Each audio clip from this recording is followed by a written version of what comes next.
Bonjour tout le monde, ici Myriam qui vous parle. Aujourd'hui, on se retrouve pour le split build de la Maison des Bakers, partie 3. Oui, enfin, la fin de ce split build.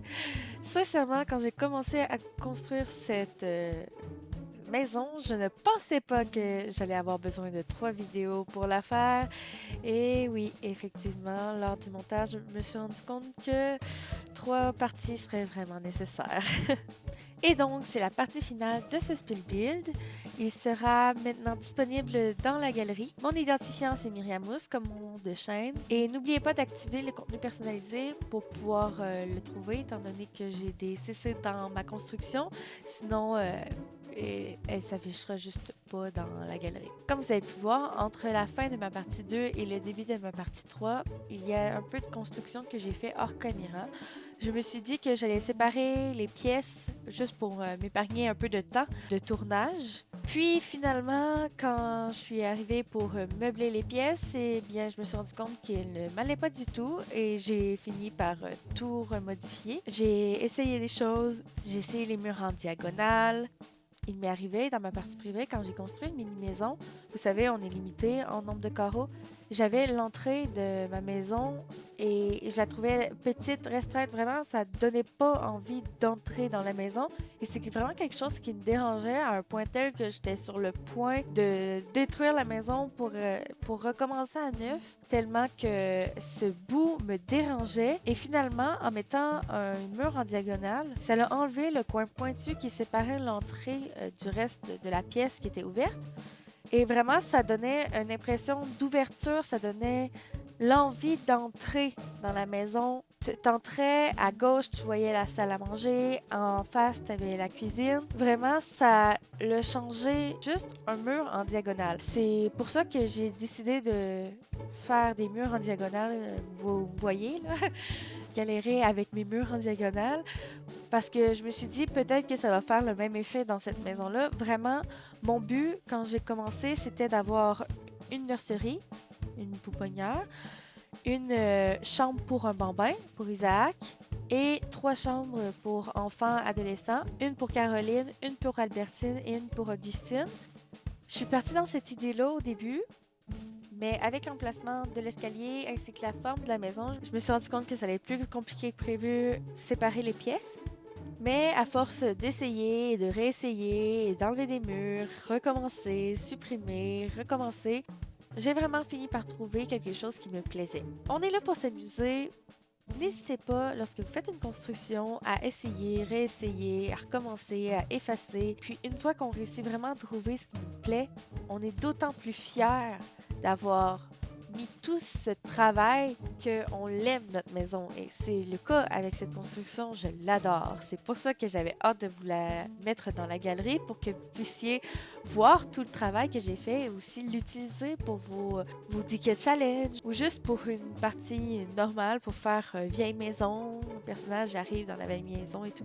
Vraiment, rendu là, c'est à vous de vous créer votre propre histoire, mais j'ai tellement travaillé sur cette maison et j'en suis tellement fière. C'est ce que ça donne de prendre le temps d'essayer, de réessayer, de réessayer. Ça vaut vraiment la peine. Bon, tout ce blabla-là, juste pour la séparation de quelques pièces, mais bon, vous me connaissez, j'adore blablater. Si vous vous demandez pourquoi j'ai mis un lit dans la nurserie, dans la pouponnière, c'est que je m'imaginais assez mal Agnès qui laisse son bébé seul la nuit pendant qu'il dort en bas. Elle veut pouvoir entendre son enfant pleurer lorsqu'elle dort. C'est pourquoi qu'elle s'est mis un lit à côté. En même temps, elle voulait pas que l'enfant réveille Iham, étant donné que c'est lui qui ramène les sous à la maison. C'est assez important qu'il puisse avoir un sommeil réparateur. C'est pourquoi le temps que les enfants fassent leur nuit, Agnès, elle montait et elle dormait avec eux dans la nurserie pour pouvoir être à côté, pour les allaiter la nuit, les réconforter et tout et tout. Si vous vous demandiez pourquoi il y avait un lit là, c'est juste pour ça. Encore une fois, ben du blabla, juste pour un élément. Oh mon dieu, faut que je m'améliore.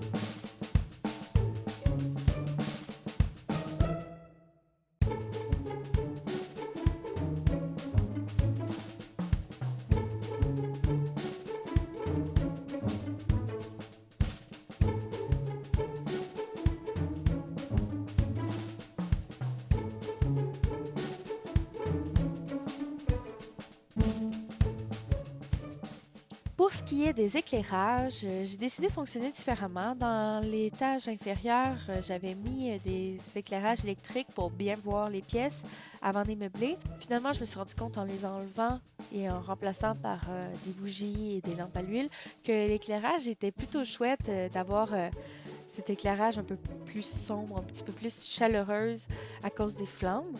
C'est pour ça que j'ai décidé en haut de partir tout de suite avec l'éclairage définitif.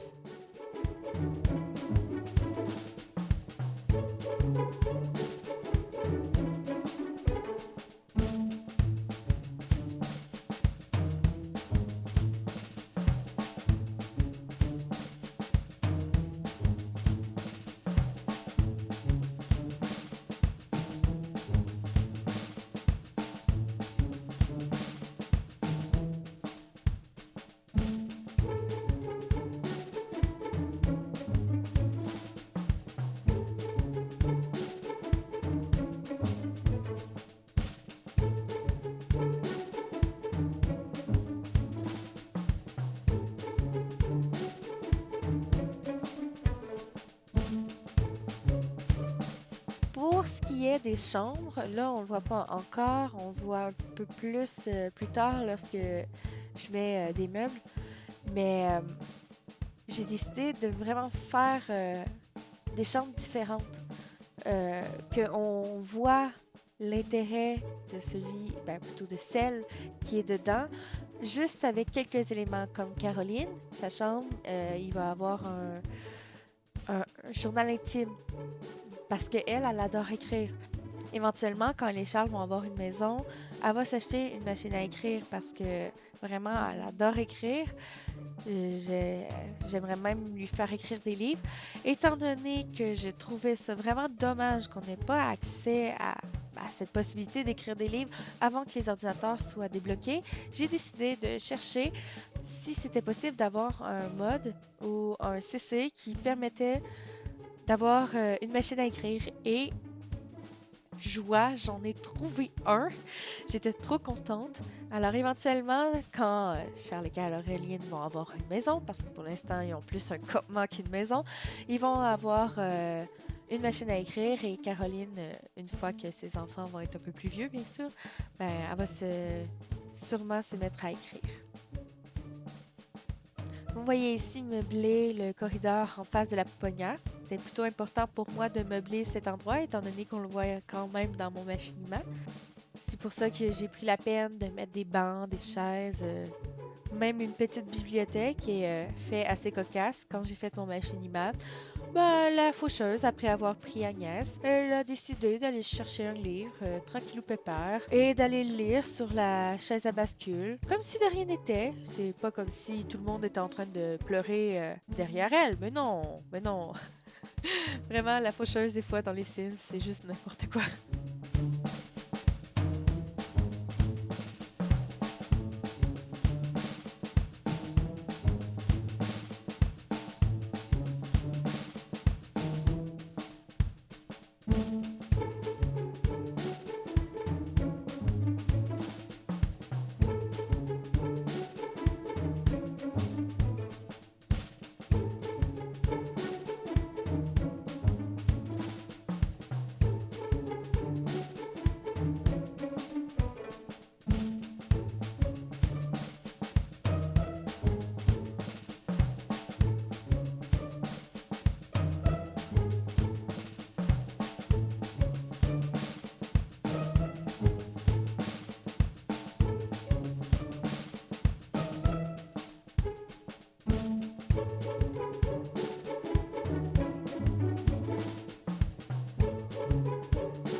Sachez que lorsque j'ai fait cette construction, je n'avais pas encore tous les kits.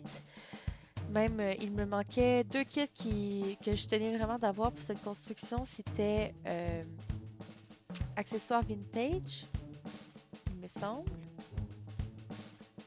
ou soirée de luxe. Non, je pense que c'est vintage avec le truc à maquillage, comment qu'on appelle ça? En tout cas, je me rappelle plus, là, mais le meuble avec le miroir pour se maquiller. Et je tenais aussi à avoir chambre d'enfant pour pouvoir avoir un théâtre de marionnettes. J'avais en attendant un CC de télécharger, j'ai décidé de le mettre et finalement, j'ai décidé de le garder étant donné que je le trouvais plus petit, moins imposant dans la pièce. Mais bien sûr, si vous téléchargez cette construction, vous pouvez très bien remplacer cet objet par celle de base dans le jeu. Il n'y a pas de problème. Il y a même un coloris qui s'adapte parfaitement à l'époque. Celui qui est brun foncé, si je me rappelle bien.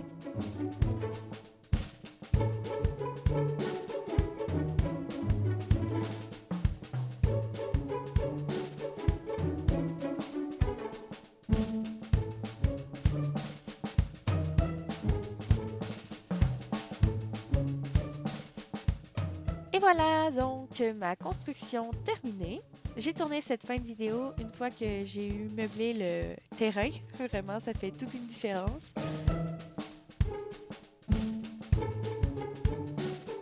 Voici donc la deuxième étage.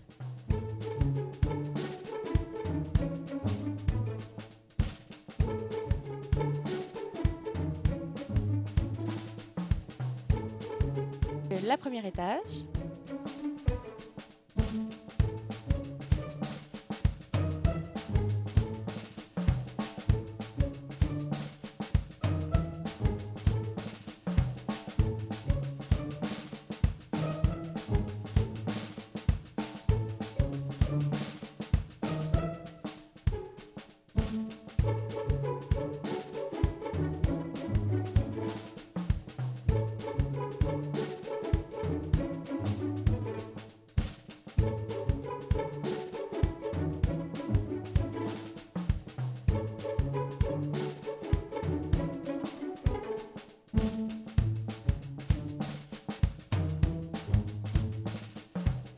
Ici, on peut voir dans le fond, j'ai fait le petit cimetière qu'on voit dans le machinima. C'est comme un cimetière familial. Ici, on a la forêt que j'ai toute meublée avec vraiment des plantes partout. Je voulais vraiment qu'elle soit fournie pour que lorsque les enfants soient dedans, on a vraiment une impression de petit cocon. Il n'y a personne qui peut voir comme leur amour naissant. Je trouvais ça chouette de le faire comme ça. Ça m'a pris beaucoup de temps de le faire. Je crois qu'en tout, la construction de la maison m'a pris, j'ai dit de 3-4 heures la dernière fois, mais c'était peut-être même plus. Je pense plus c'est comme 4-5 heures. Juste la maison. Et ça m'a pris de 3 à 5 heures faire juste la forêt. Sérieusement, ça a été un travail ardu. Mais j'en suis d'autant plus fière en voyant le résultat et en voyant le résultat dans mon machinima. Alors, dans la galerie, ce que vous allez avoir à partir d'aujourd'hui, de quand je vais mettre en ligne la vidéo, je vais aussi mettre en ligne ma construction. Il y a 2 versions à cette construction. Il y a la version juste avec la maison et un petit peu de terrain autour, de terrain extérieur. Je me suis dit que pour ceux qui voudraient pas avoir le gros terrain en arrière, ça vous ferait peut-être plaisir d'avoir juste la maison. Et il y a une deuxième version que je vais appeler l'envers du décor, où on a vraiment tous les décors que j'ai utilisés pour le machinima, donc tout le terrain dans son entièreté, avec le cimetière, avec la forêt, avec le chemin, avec la cour extérieure, le petit potager et tout. J'espère donc que cette vidéo vous a plu. À compter de la semaine prochaine, le beat de une vidéo par semaine va revenir. Le pourquoi que j'ai diffusé toutes les parties du Spill Build petit à petit au courant de la semaine, c'est que je tenais pas à ce que ce Spill Build tire en longueur. J'avais vraiment à la base prévu faire une seule vidéo pour ce Spill Build et je me suis rendu compte en tournant, en le montant, que j'aurais besoin de plusieurs vidéos, mais je tenais pas à étirer ça pendant un mois à une vidéo 2 semaines. C'est pourquoi que j'ai diffusé toutes les parties de ce Spill Build dans la même semaine. Mais imaginez-vous pas que c'est le rythme que je vais prendre sur ma chaîne. Je tiens vraiment un rythme de une vidéo par semaine. Et à compter de la semaine prochaine, je vais vous retrouver avec l'épisode 2 de mon Decade Challenge. Et la semaine suivante, ça sera un Spill Build d'une construction que vous allez voir dans l'épisode 3 de mon Decade Challenge. Vraiment, mon but, c'est de vous diffuser un peu comme à l'avance les constructions, les décors qu'on va voir dans soit le machinima suivant, soit une construction qu'on va aller visiter. Mais bon, en gros, c'est encore beaucoup de blabla juste pour vous dire que à compter de la semaine prochaine, le rythme d'une vidéo par semaine va revenir. Et la prochaine vidéo, ça va être la suite de mon Decade Challenge, l'épisode 2. Là-dessus, je vous laisse. Je vous souhaite un bon restant de journée. Bye bye!